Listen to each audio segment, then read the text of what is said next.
I don't normally talk politics on social media, and well, I'm not going to start today because I don't care what you think. But I will talk about the young lady that me and my team caught up with the other night. Now, I can tell you what we did and what we didn't do. We didn't slap her in handcuffs and throw her in the car and take pictures of her in handcuffs so we could post it on our social media and look like tough guys.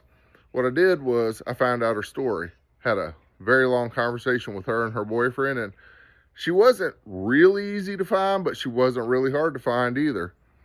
We listened to her story, found out why she missed court, found out what her life situation was, and we decided that we were going to help her. We were going to get her another court date. We were going to talk to the judge, see if the judge would not throw her in jail, and go about our lives so she could go about her lives.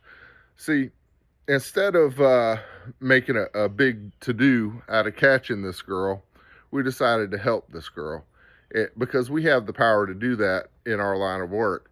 Now, I understand there's a difference between what we do as bondsmen and what bounty hunters do. Bounty hunters have the ability to negotiate their contracts that say, hey, if we get this case resolved, no matter how it gets resolved, can we still get paid? Instead, bounty hunters accept that the bondsman that hires them will only pay them if the person gets put in handcuffs and gets toted down to the jail. Guys, that is not always the best case scenario for the situation. Now, I agree that sometimes people just need to go back to jail because they need to be held responsible for their case, and they're avoiding their charges, they're avoiding jail, they're hiding hard, they're doing things that they shouldn't be doing. But there's a lot of people in this world that just life catches up with them and they're in a bad situation and their circumstances are somewhat beyond their control. You know, not everybody is born mentally equipped to deal with this world. This young lady has, for the most part, straightened her life out, gotten away from her dopehead friends, gotten away from the drug life. She was very, very clean when we encountered her. She was obviously not on dope. Had a very long conversation with the people that knew her, and they all confirmed her story. There were people that weren't fans of her because she had done some bad things and hurt the people that she cared about.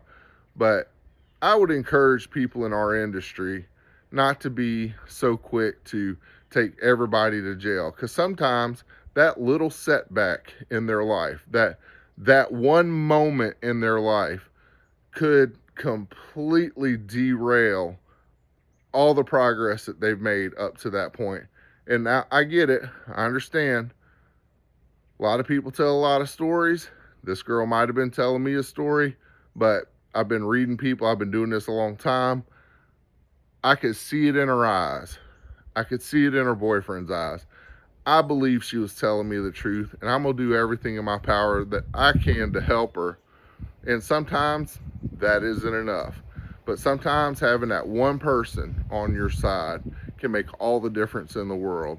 So you guys out here in the industry, this isn't a video hating on what you're doing, but maybe as you move forward in this industry, try to do a little bit better. Try to negotiate your contracts a little bit better to put yourself in a better position to negotiate a way so you can help people rather than hurt them.